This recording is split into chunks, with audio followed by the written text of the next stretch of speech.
The Meteor'S Secret. That night, the village elder found the sacred stone missing from its ancient pedestal. For 300 years, the meteor had rested in the heart of Elder Grove, glowing faintly beneath the old oak tree. The villagers believed it brought peace to their dreams, calm to their hearts, and protection from the darkness beyond the forest.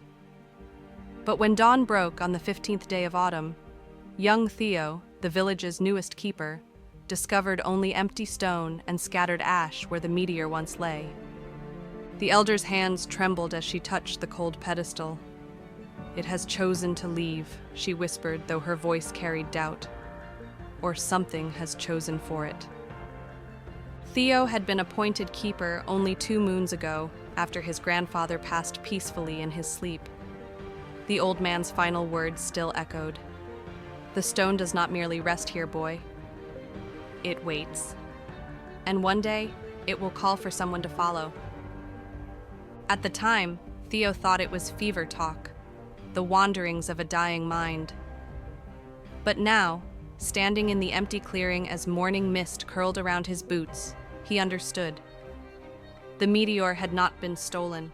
It had left a trail. Faint silver dust marked the ground, leading toward the northern woods, the part of the forest where even the bravest hunters refused to venture. Stories spoke of shadows that moved without form, of voices that sang lullabies to lost travelers until they forgot their way home. Theo knelt and touched the shimmering residue. It was warm, almost alive, pulsing gently against his fingertips. He closed his eyes and felt it, a pull, soft as a lullaby, persistent as the tide. He would follow it. He had to. The forest grew denser as Theo walked, the autumn sun filtering through amber and crimson leaves. Birds sang their slow, drowsy songs, and the air smelled of moss and earth and something sweeter, lavender perhaps, or night-blooming jasmine. Every few hundred steps, he found more of the silver dust, glowing faintly even in daylight. It led him past ancient trees whose roots twisted like sleeping giants, past streams so clear he could see smooth stones resting on the bottom, undisturbed for centuries. But as the day wore on, the trail began to change. The dust glowed brighter. The air grew warmer, heavy with a strange comfort that made his eyelids droop. Theo had to stop several times, leaning against tree trunks, fighting the urge to lie down in the soft moss and simply rest. "Stay awake," he murmured to himself. "Stay awake." Yet part of him wondered, would it be so terrible to sleep here? The forest felt safer than any bed he'd ever known.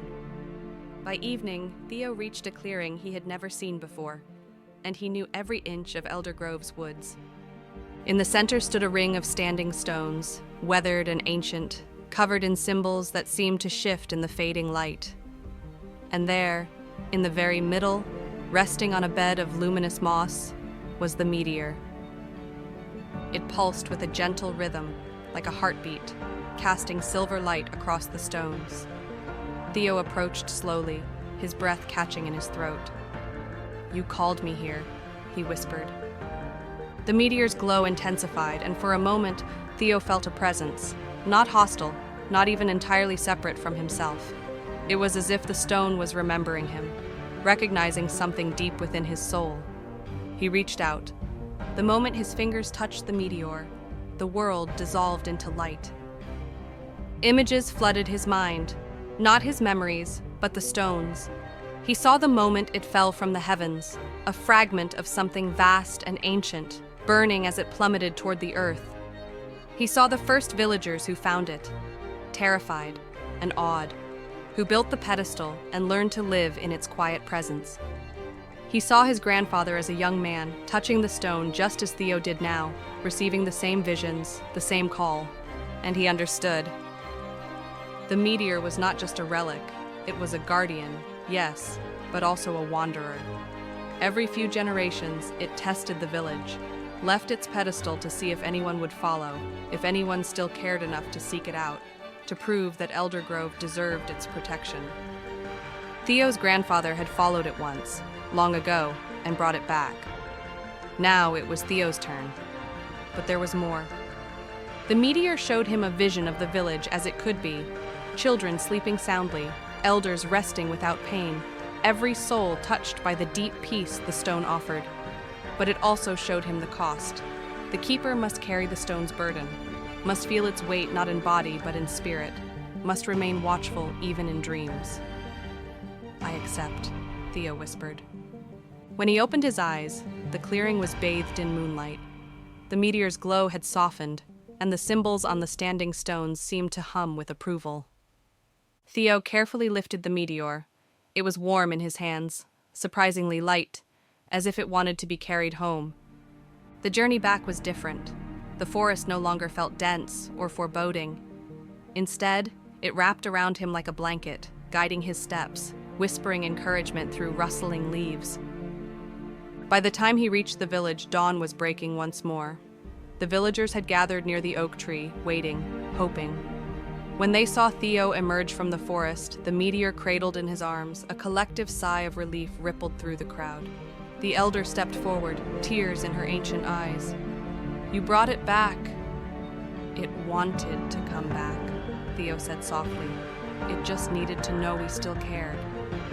He placed the meteor on its pedestal, and immediately, a wave of calm washed over the village. The air grew sweeter, the light softer. Even the birds seemed to sing more gently. That night, Theo lay in his bed, exhausted but content. He could feel the meteor's presence even from his home, a steady pulse of peace that cradled the entire village.